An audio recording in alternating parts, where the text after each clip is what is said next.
To get the clearest picture of these lives, we don't just send them questionnaires. We interview them in their living rooms. We get their medical records from their doctors. We draw their blood. We scan their brains. We talk to their children. We videotape them talking with their wives about their deepest concerns. And when, about a decade ago, we finally asked the wives if they would join us as members of the study, many of the women said, "You know, it's about time." So what have we learned? What are the lessons that come from the tens of thousands of pages of information that we've generated on these lives?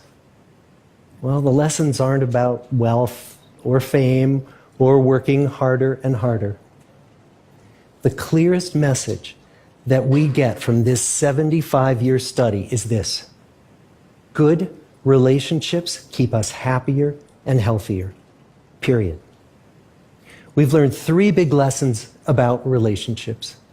The first is that social connections are really good for us and that loneliness kills. It turns out that people who are more socially connected to family, to friends, to community are happier, they're physically healthier, and they live longer than people who are less well connected. And the experience of loneliness turns out to be toxic.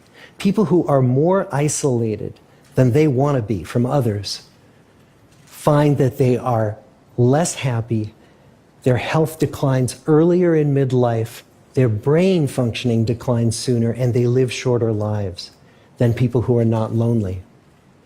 And the sad fact is that at any given time, more than 1 in 5 Americans will report that they're lonely.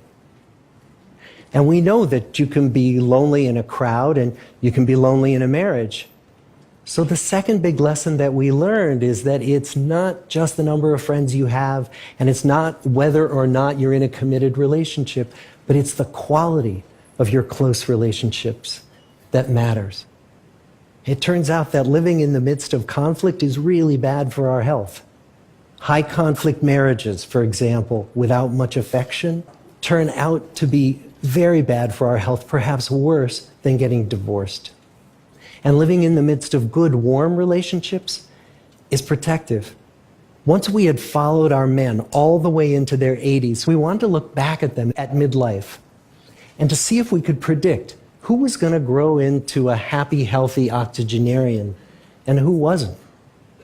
And when we gathered together everything we knew about them at age 50, it wasn't their middle-aged cholesterol levels that predicted how they were going to grow old. It was how satisfied they were in their relationships. The people who were the most satisfied in their relationships at age 50 were the healthiest at age 80. And good, close relationships seem to buffer us from some of the slings and arrows of getting old. Our most happily partnered men and women reported in their 80s that on the days when they had more physical pain, their moods stayed just as happy. But the people who were in unhappy relationships, on the days when they reported more physical pain, it was magnified by more emotional pain. And the third big lesson that we learn about relationships and our health is that good relationships don't just protect our bodies, they protect our brains. It turns out that being in a securely attached relationship to another person in your 80s is protective. That the people who are in relationships where they really feel they can count on the other person in times of need, those people's memories stay sharper longer. And the people in relationships where they feel they really can't count on the other one, those are the people who experience earlier memory decline. And those good relationships, they don't have to be smooth all the time. Some of our octogenarian couples could bicker with each other day in and day out. But as long as they felt that they could really count on the other when the going got tough, those arguments didn't take a toll on their memories.